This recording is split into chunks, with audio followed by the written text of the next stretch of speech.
أشهد أن لا إله إلا الله وحده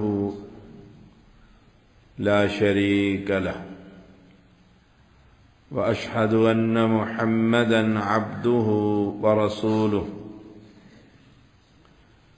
أما بعد فإن خير الحديث كتاب الله وخير الهدي هدي محمد صلى الله عليه وسلم وشر الأمور محدثاتها وكل محدثة بدعة وكل بدعة ضلالة وكل ضلالة في النار. اللهم صل على محمد وعلى آل محمد كما صليت على إبراهيم وعلى آل إبراهيم إنك حميد مجيد. اللهم بارك على محمد وعلى آل محمد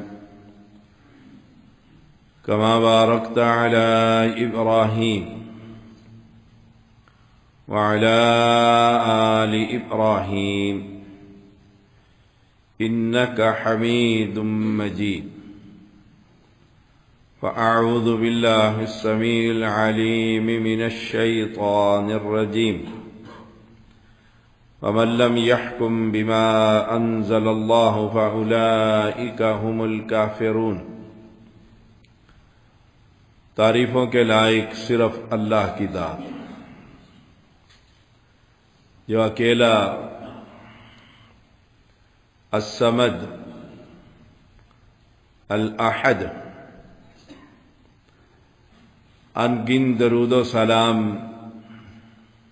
محمد الرسول اللہ صلی اللہ علیہ وسلم پر. اللہ کریم پیارے حبیب کو مقام محمود عطا فرما. کل قیامت کے دن ہم گناہ گاروں کو آپ صلی اللہ علیہ وسلم کی شفاعت نصیب فرما.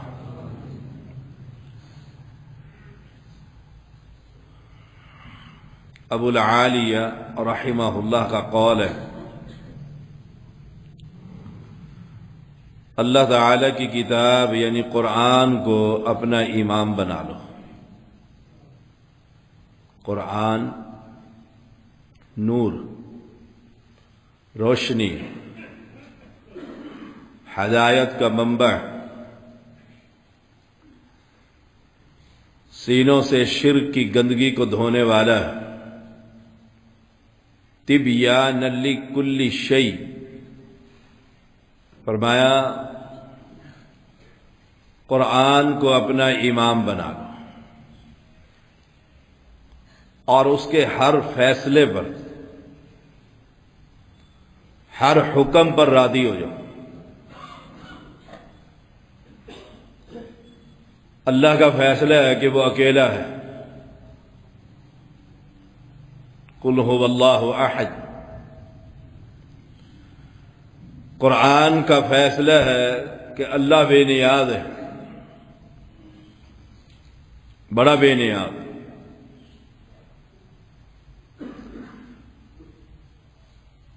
اس کو دنیا کے کسی بندے کی عبادت کی ضرورت نہیں.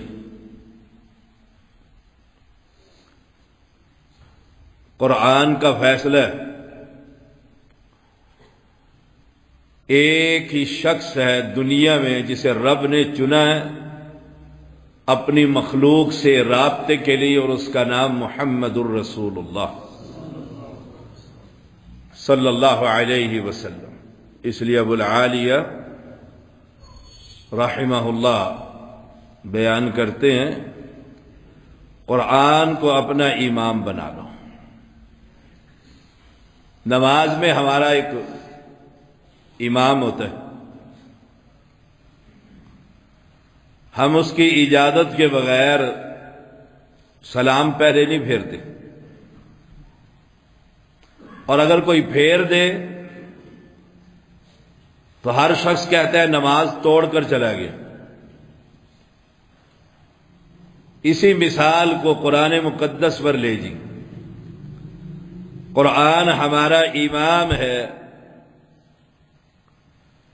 گھر کی زندگی میں بھی، دفتر کی زندگی میں بھی، غمی میں بھی امام قرآن ہے اور خوشی میں بھی امام اللہ کا قرآن۔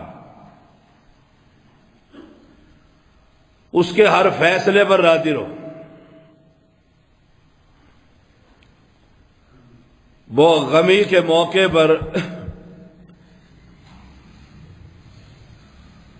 غمی کے طریقے بتلاتا ہے اور خوشی کے موقع پر خوشی کے طریقے بتلاتا ہے۔ بڑا پیارا قول ہے کہ قرآن کو امام بنا لو اور اس کے ہر فیصلے پر راضی ہو جاؤ۔ قرآن سیاست بھی سکھاتا ہے، قرآن معیشت بھی بتلاتا۔ جب قرآن کے ہر فیصلے پر ہم راضی ہو جائیں گے تو رب سے تعلق قائم ہو جائے گا۔ کیوں قرآن کا امام بناؤ، قرآن کو امام بناؤ؟ کہ رسول اللہ صلی اللہ علیہ وسلم تمہارے درمیان اس قرآن کو اپنا نائب مقرر کر گئے۔ میں جا رہا ہوں دنیا سے، دنیاوی زندگی ختم ہو چکی ہے، اخروی زندگی شروع ہو چکی ہے، برزخ کے جو ہے برزخی زندگی۔ فرمایا ترکت فیکم امرین لن تضلوا ما تمسکتم بہما کتاب اللہ۔ کبھی گمراہ نہیں ہوں گے جب تک تم اللہ کی کتاب کو تھامے رکھو گے۔ پیغمبر تمہارے درمیان اس کو نائب مقرر کر گئے۔ گویا میں کہنا چاہتا ہوں کہ ہر مسئلے پر عمل کرنے سے پہلے اللہ کی کتاب کھولیے کہ امام سے پوچھے تو صحیح امام کیا کہتا ہے۔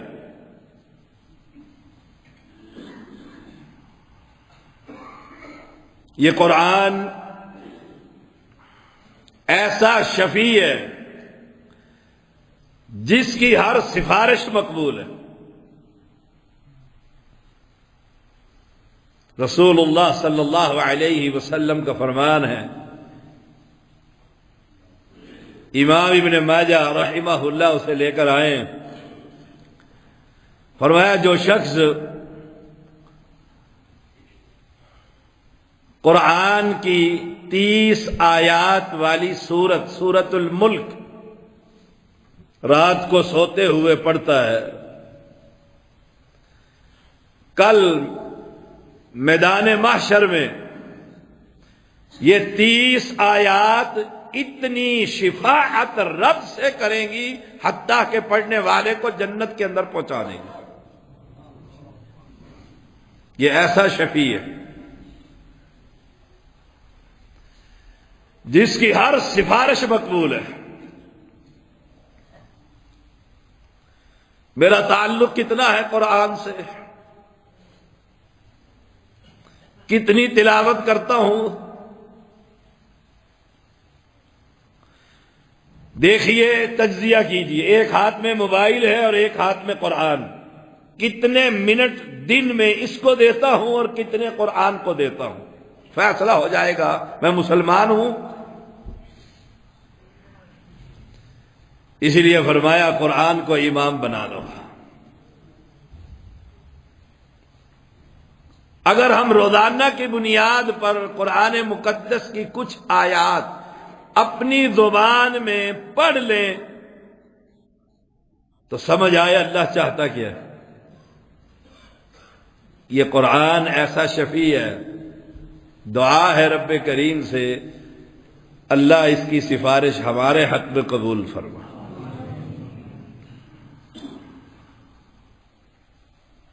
گواہ تو اور بھی آئیں گے، لیکن دنیا کے گواہوں پر اعتراض ہو سکتا ہے۔ قرآن کی شہادت اتنی قوی ہے کہ اس پر اعتراض نہیں۔ کیوں؟ یہ کلام اللہ ہے۔ یہ ہر ایرے غیرے کی سفارش نہیں کرے گا۔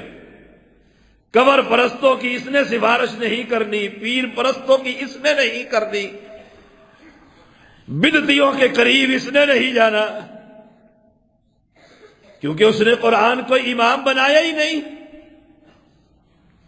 جو گھوڑے کی عبادت کر رہا ہے، دلدل کی عبادت کر رہا ہے، حسین رضی اللہ تعالی کے گھوڑے کی شبیہ بنا کر اس کے گرد طواف کر رہا ہے، قرآن اس کی سفارش کرے گا؟ سوال ہی پیدا نہیں ہوتا۔ قرآن ان توحید پرستوں کی سفارش کرے گا، اور ایسی سفارش کرے گا کہ امام ابن ماجہ لکھتے ہیں، شارح لکھتا ہے ابن ماجہ میں کہ جب تک یہ اپنے پڑھنے والے کو جنت تک پہنچا نہیں آئے گا، رب سے سفارش کرتا ہی رہے گا۔ آج اپنے آپ سے وعدہ کریں نا کہ ہم قرآن پڑھا کریں گے۔ فرمایا ابو العالیہ رحمہ اللہ نے، اس میں تمہارے عمل سے متعلق تمام احکام مذکور ہیں، جو ہماری زندگی کے ساتھ تعلق ہے قرآن میں موجود ہے۔ بدنصیبی ہماری، میں نے عرب کو دیکھا ہے، مساجد میں دیکھا ہے ان کی، 1000 آدمی بھی بیٹھا ہوا ہے تو اس کے ہاتھ میں کلام اللہ، بھری پڑی ہے مسجدیں قرآن سے، کوئی آپس میں گفتگو نہیں، مسجد میں آ رہے ہیں اور قرآن کھول رہے ہو۔ میں حیران رہ گیا۔ میدان عمل میں دیکھا ہے عرب مجاہدین کو، پہاڑی پر چڑھ رہے ہیں، سامان اسلحہ لادہ ہوئے، اور پاکٹ سے چھوٹا سا قرآن نکال کر اس کی تلاوت کرتے ہوئے گھٹوں چل رہے ہیں۔ عرب کی سڑکوں پر دیکھا ہے، لکھا ہوتا ہے اللہ کے ذکر سے اپنی زبان کو تر رکھ۔ کل میں نے جو حدیث پڑھائی ابن ماجہ کے اندر، سونے اور چاندی سے زیادہ ثواب، اللہ کے راستے میں سونا اور چاندی خرچ کرنے سے زیادہ ثواب۔ صحابی حیران رہ گیا، وہ کیا ہے؟ فرمایا اپنی زبان کو اللہ کے ذکر سے تر رکھ۔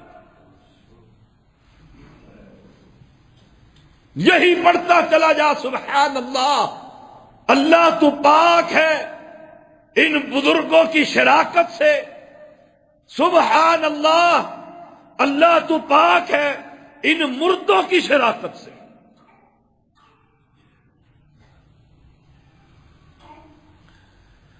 دیکھ قرآن پھر کیسے سفارش کرے گا۔ لیکن ہم سفر کے اندر ہو تو کسی کا گانا گنگنا رہتے ہیں، مولوی ہے تو اس نے نعتیں گانوں کے طرز پر تیار کر رکھی ہیں، نعت خان نے ممبر پر چڑھ کر مولوی اس انداز میں قرآن کی تلاوت کرتا ہے جیسے انڈیا کے گانے چل رہے ہوں۔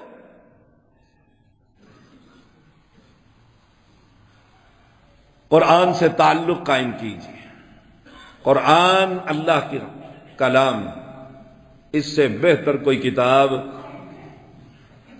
لیکن ہم نے تو تعویذوں کے لیے رکھا ہوا ہے۔ کھول قرآن کو اور تعویذ بنا کر دے، وہ کہتا ہے لا 1000 روپے۔ وہ ایک مولوی نے آ کے، ایک نمازی نے کہا، ہمارا ادھر پرانا نمازی تھا، چلا گیا کہیں گجرانوالا کے قریب، کہتا ہے شاہ صاحب میں فلاں مسجد میں گیا ہوں، میں نے اسے کہا کوئی، اس نے کہا بتا 1000 والا تعویذ لینا ہے کہ 500 والا لینا ہے؟ 500 والی آیت کون سی اور 1000 والی کون سی ہے؟ سبحان اللہ۔ سیدنا ابو دردہ رضی اللہ تعالی بیان کرتے ہیں عقل مند انسان کون ہے؟ جس نے اپنے آپ کو فقیری والے دن کے لیے مخصوص کر لیا۔ فقیری والا دن کون سا ہے؟ قیامت کا دن۔ اللہ اکبر۔ بڑے بڑے حاجی اور نیک اور عابد، پیغمبر علیہ السلام نے فرمایا جہنم ایک دفعہ غصے سے کانپے گی، انبیاء سمیت گھٹنوں کے بل لوگ گر پڑیں گے۔ فقیری کا دن۔ ایک نیکی مانگنے کے لیے باپ چلا ہے، نہ اولاد دیتی ہے، نہ بیوی دیتی، نہ دوست احباب دیتے۔ فقیری کا دن، سورج سر کے اوپر، سامنے جہنم ہے، وجیء یومئذ بجہنم، سامنے فرشتے ہیں، صف باندھ کر کھڑے ہوئے اور کوئی کلام کرنے کی جرت نہیں کر رہا۔ فقیری کا دن ہے۔ اس لیے رسول اللہ صلی اللہ علیہ وسلم نے فرمایا اس دن وَأَنذِرْهُمْ يَوْمَ الْحَسْرَةِ، حسرت کا دن۔ حسرت کا دن وہ کون سا دن ہے؟ جس دن نیکی نہ کرنے پر حسرت ہوگی، گناہ نہ چھوڑنے پر حسرت ہوگی، کاش چھوڑ ہی دیتا۔ یہ بھی کوئی کام ہے؟ ہائے ہائے، فقیری کا دن، سارے کھڑے ہوئے۔ اور میں حیران ہوتا ہوں حدیث جو ہر حدیث کی کتاب میں ہے کہ کلیم اللہ جیسا پیغمبر کہتا ہے میں نہیں رب کے سامنے جاتا۔ یہ فقیری کا دن ہے، جہاں انبیاء کی جماعت پوری ڈری ہوئی ہے، وہاں میرا اور آپ کا کھاتا کہاں کھل؟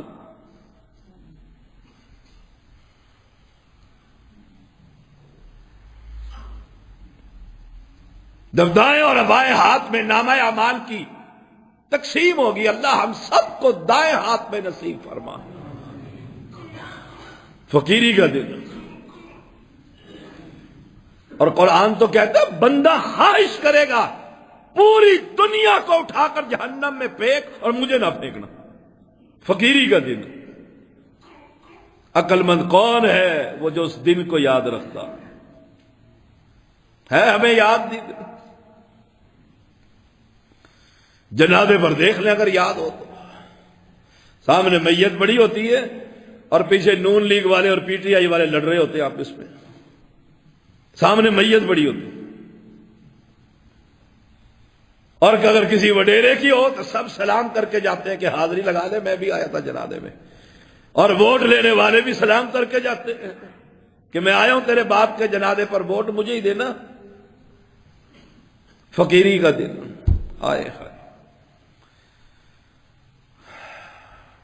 اللہ ہم سب کو اس دن کامیابیاں نصیب فرما۔ نمبر 2، ابو دردہ رضی اللہ تعالی عنہ بیان کرتے ہیں اللہ کے نزدیک غصے کو ضبط کرنے والا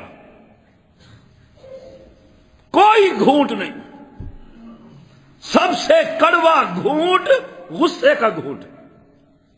غصہ آ گیا، بیوی پر آ جائے، اولاد پر آ جائے، نوکروں پر آ جائے، اپنے آپ پر آ جائے، بازار میں گاڑی چلاتے ہوئے آگے پیچھے لگا گئی جب آ جائے،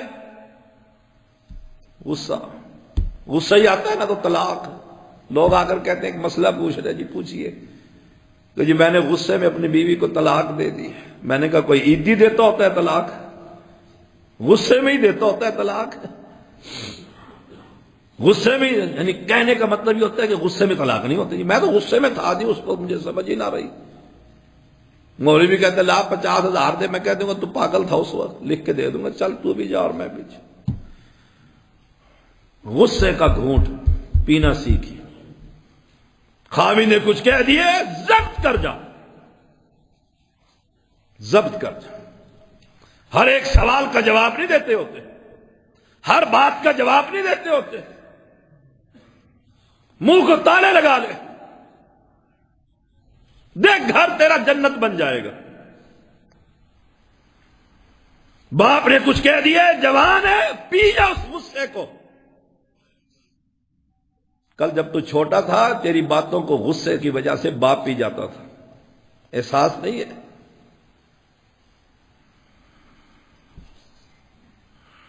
انعام کتنا بڑا ہے؟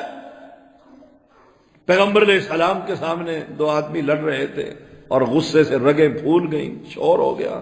آپ نے فرمایا مجھے ایک کلمہ معلوم ہے، اگر کوئی پڑھ لے غصہ ختم ہو جائے گا۔ پوچھا وہ کون سا ہے؟ فرمایا اعوذ باللہ من الشیطان الرجیم۔ غصہ آئے طریقہ کیا ہے؟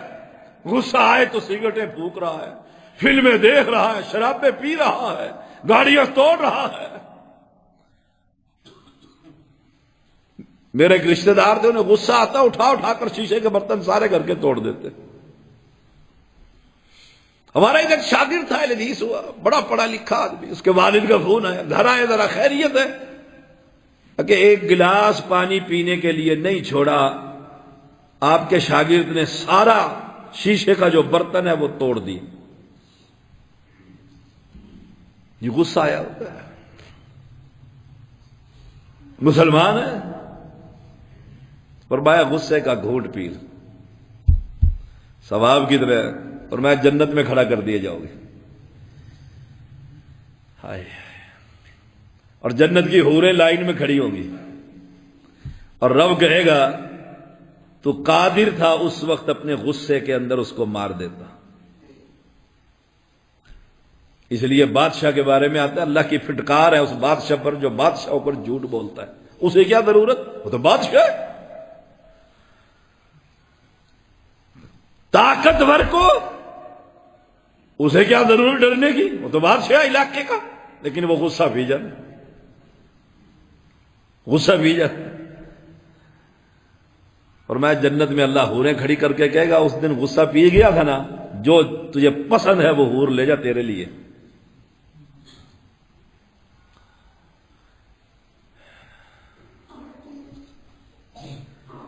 ایک آدمی سفر کر رہے تھے، 4 علماء تھے عرب میں، آگے ایک بدو اپنی اونٹنیاں جا رہا تھا۔ وہ بڑے اپنے علاقے کے بادشاہ لوگ ہوتے ہیں بدو، عرب حکام بھی ان کی عزت اور احترام کرتے کہ یہ ہمارے پرانے لوگ ہیں، قبائلی۔ اس نے وہ سفر میں تھا تو اونٹ آگے سے ہٹا نہیں، اس نے ہارن بجا دی، اس بدو نے 2-4 گالیاں دے دی پیچھے مڑ کر۔ وہ بڑے حیران ہوئے،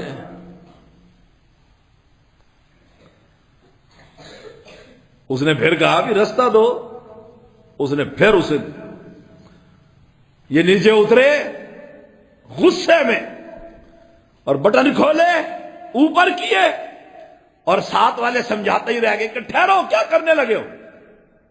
وہ بدو بھی حیران رہ گیا، سیدھا غصے کے اندر چال چلتے ہوئے آیا اور قریب آ کر اس بزرگ کا ماتھا چوم لیا۔ سبحان، وہ بدو حیران رہ گیا۔ اس نے وہی اپنے اونٹ سائڈ پر کیے، دسترخوان لگا دیا، کہا قہوہ پی کر جاؤ گے، ایسے نہیں جانے دوں گا۔ یہ ہے غصہ پی جانا۔ وہ قہوہ بن گیا، آ گیا، یہ اٹھنے لگے تو وہ بدو کہنے لگا میری 4 بیٹیاں اور میں تم چاروں سے سب کا نکاح کرتا ہوں، چاروں کا نکاح کر۔ انعام ملا دنیا میں، ہم سے غصہ ہی نہیں ہوتی۔ والدین آتے ہیں، شاہ صاحب کوئی دم کر دیں، بچہ بہت غصے میں رہتا ہے، ہائے بچہ بہت غصے میں رہتا ہے۔ فرمایا ابو درداء رضی اللہ تعالی عنہ، تم درگزر سے کام لو، اللہ تمہیں عزت سے نواز دے گا۔ وہ کہتے ہیں ڈر گیا، گالی کا جواب گالی سے نہیں دے رہا، رانا صاحب ڈر گئے، ساری پھاڑ دیتے اس کا، بڑا بہادر ہے نا، صحیح سر پھاڑ کے رکھ دیا۔ یہ مسلمانوں کا معاشرہ ہے۔ فرمایا درگزر سے کام لو، اللہ تمہیں عزتوں سے نوازے گا۔ معاف کرنا سیکھو، خاموشی اختیار کرنا سیکھو، درگزر کرو۔ آپ نے دیکھا نہیں درخت جس پر پھل لگا ہوتا ہے وہ زمین کی طرف جھکتا ہے، عاجزی اور انکساری۔ امام الانبیاء محمد الرسول اللہ صلی اللہ علیہ وسلم کتنی عاجزی اور انکساری تھی۔ فقولوا انا عبد اللہ، اور لوگوں مجھے عبداللہ کہو، میں اللہ کا بندہ ہوں، ورسول، اور اس کا رسول ہوں۔ کتنی عاجزی اور انکساری ہے۔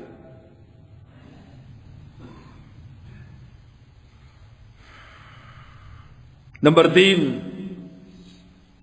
یتیم کے آنسوؤں سے بچو۔ یتیم کے آنسو نہ نکلیں۔ اگر کوئی بچہ گھر پہ یتیم ہے، اپنی اولاد سے زیادہ اس کا خیال رکھو۔ اسے بار بار خیال آئے گا، ابا زندہ ہوتا تو مجھے یہ لا دیتا، ابو زندہ ہوتے تو میرے یوں کر دیتے۔ یتیم کے سر پر ہاتھ رکھو۔ پیغمبر علیہ السلام کی جب پہلی وحی آئی تو خدیجہ نے کیا کہا تھا؟ آپ تو یتیموں کا سہارا ہو، رب آپ کو کوئی ضائع کرے گا؟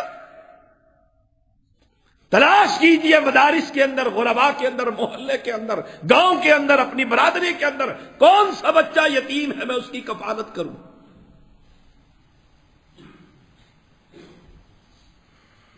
یہ ہمارے پاس طلبہ اور طالبات پڑھ رہی ہیں، تلاش کریں ان میں ایک یتیم کی کفالت کر۔ انعام کتنا بڑا ہے؟ فرمایا کل جنت میں یہ توحید پرست جو کفالت کر کر دنیا سے گیا ہے، نبی کے ساتھ ایسے ہوگا جیسے 2 انگلیاں ہوتی۔ چاہتے ہو نبی کا پڑوس؟ دعا تو ہر کوئی کرتا ہے، اور یتیم کا مال سارا ہی چاچے نے قابو کر لی۔ باپ جو مرا، چاچے نے کہا تیرے باپ کا تو حصہ ہی کوئی نہیں تھا، میں نے نوکر رکھا ہوا تھا۔ اللہ اکبر۔ کتنے معاشرے کے اندر سینکڑوں نہیں، ہزاروں نہیں، لاکھوں واقعات موجود ہیں۔ یتیم کے آنسوؤں سے بچو۔ فرمایا مظلوم کی فریاد سے بچو۔ یہ 2 چیزیں ہیں، یتیم اور مظلوم۔ ظلم نہ کرو، ظلم نہ کرو۔ مظلوم کی فریاد سے بچو۔ کیوں؟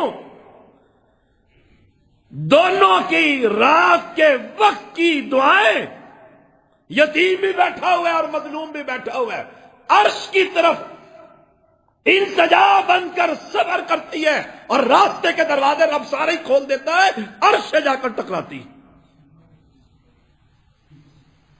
مظلوم کی بد دعا سے بچو، ظلم نہ کرو۔ اللہ کی لاٹھی بڑی بے آواز۔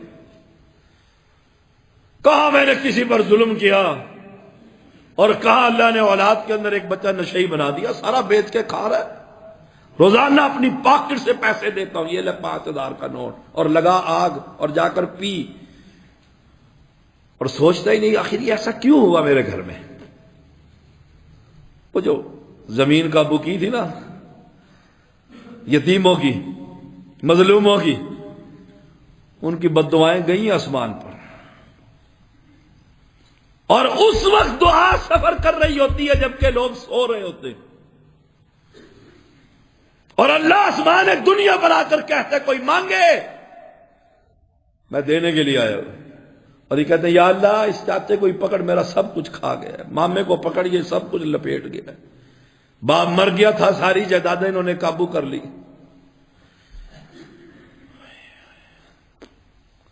اپنے دائیں بائیں کیوں مصیبتیں اترتی ہیں گھروں کے اندر، بیماریاں نہیں جا رہی، علاج کرا کرا کر تھک گئے ہیں، سکون نہیں مل رہا، مال سارا تباہ ہو گیا، آخر وجہ کیا ہے؟ دیکھ کس پر ظلم کیا تھا۔ سہارا بنو، اسلامی معاشرے کی تشکیل کرو۔ علی رضی اللہ تعالیٰ عنہ بیان کرتے ہیں، بتاؤں تمہیں اصل فقیہ کون ہے؟ سمجھدار آدمی فقیہ کون ہے؟ اصل فقیہ وہ ہے جو لوگوں کو مایوس نہ کرتا ہو اور گناہ کی اجازت بھی نہ دیتا ہو۔ ہائے ہائے کیا کمال کا فکرہ ہے، لوگوں کو مایوس نہ کرے کہ تیرا جیسا قاتل، اب تو کہتا ہے توبہ. وہ ایک ایسا ہی بندہ تھا نا، اس نے کہا توبہ تیرے لیے، اس نے کہا تو کیوں زندہ، چل پورے 100 نہ کر دوں میں. صفائی کر دی. وہ فقیہ کے پاس پہنچا، اصل فقیہ کے پاس. اس نے کہا ہے توبہ مجھ گناہ گار کی. فرمایا کیوں نہیں ہے؟ دروازہ کھلا ہے، رب سے کہہ دے اللہ مجھے معاف کر دے. واہ اللہ اکبر. عبداللہ بن جدعان کے بارے میں امی عائشہ نے پوچھا اللہ کے نبی کو سے کوئی فائدہ ہوگا؟ سخی سرور کو بڑا دسترخوان اس کا چلتا تھا. فرمایا اس نے ایک مرتبہ بھی نہیں کہا رب اغفر لی، کوئی فائدہ نہیں. یہ کمال چھوٹا سا فکر ہے، پہاڑوں جتنا. اے اللہ مجھے بخش دے. اس نے مایوس نہ کیا اور کہا اس بستی سے نکل جا، یہ گندی بستی ہے، نیک لوگوں میں رہا کر. گناہ کی اجازت بھی نہ دی. یہ ہے اصل فقیہ. وہ ایک لاہور میں ایک خطیب تھا، جمعہ پڑھا کے سارا کچھ کر کے کہتا تھا کوئی نہیں گانے شانے سن لیا کرو، لتر پولا کھا کے جنت بڑھ جاؤ گے. سکھا راوی نے مجھے کمال ہے، ممبر پر کھڑے ہو کر کیا خرافات بک رہے ہیں. لوگوں کو مایوس نہ کر. کوئی گناہ گار ہے اسے کہہ معافی تو مانگ، اللہ تیرے گناہوں کو بدلے گا نہیں، معافی نہیں کرے گا، بدل کے نیکیاں بنا دے گا. وہ اتنا کمال کا رب ہے. اور ایک حدیث میں آتا ہے بڑا خوبصورت، پیغمبر کا فرمان ہے اللہ ایک بندے کو بلا کر اسے اپنے قریب کر لے گا، حتیٰ کہ اس کے کندھے پر اپنا ہاتھ رکھ دے گا اپنی شان کے مطابق. پھر کہے گا چھوٹے چھوٹے گناہ، وہ فلاں کو ڈنڈی ماری تھی نا، پریشر مار کر گاڑی کی میٹر کی ریڈنگ پیچھے کر کے کہا تھا 0 میٹر ہے، کرتے ہو کہ نہیں کرتے؟ ہاں یا اللہ کے. فرمایا چل معاف کیا، اس کے بدلے یہ تجھے نیکی دیتا ہوں. وہ کہے گا واہ واہ، وہ کریم ہے نا. چھوٹے چھوٹے گناہ مت کہے گا جا وہ جنت ہے. یہ کہے گا یا اللہ وہ بڑے بڑے گناہ جو تھے وہ تو آپ کو یاد ہی کوئی نہیں. سبحان اللہ، وہ میں نے کیے تھے ان کے بدلے دے کیا. اللہ ہمیں انہی میں شامل فرما دے. گناہ گار تو ہم ہیں نا، کتنے پاپی ہیں، پتہ ہے کتنے پاپی ہیں؟ ذرا اندر جھانک کر تو دیکھ اپنے دل میں، اس دل میں جھانک کر دیکھ کتنا پاپی ہے. دعا کیا کر یا اللہ ان گناہوں کو نیکیوں میں بدل دے. اور کل جب تیرے سے ملاقات ہو تو اپنے قریب کر کے کہے جہاں چھوٹے بھی معاف کیے بڑے بھی معاف.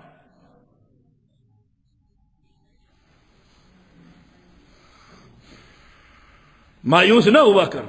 رب کی ذات سے مایوسی کس چیز کی؟ وہ بادشاہ ہے، جب چاہے جو چاہے. اور نمبر 3 اور آخری بات، اللہ کی چالوں سے بے خوف نہ کیا کر. اللہ کی چالیں، اللہ ومکروا ومکر اللہ واللہ خیر الماکرین. بہترین چال چلنے والا تو وہ ہے.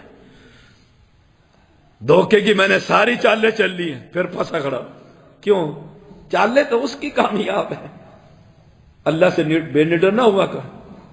اللہ بڑا انتقام لینے والا ہے. اوہو بڑا انتقام لینے والا ہے. جس بندے نے لال مسجد میں جلا دیا تھا اللہ نے ایسا انتقام لیا، ایسی بیماری لگائی دنیا میں علاج ہی کوئی نہیں ملا. وہ بادشاہ ہے، اس کی چالوں سے بے خوف نہ ہوا کر. اللہ سے کوئی تعلق اور قرآن سے کوئی تعلق.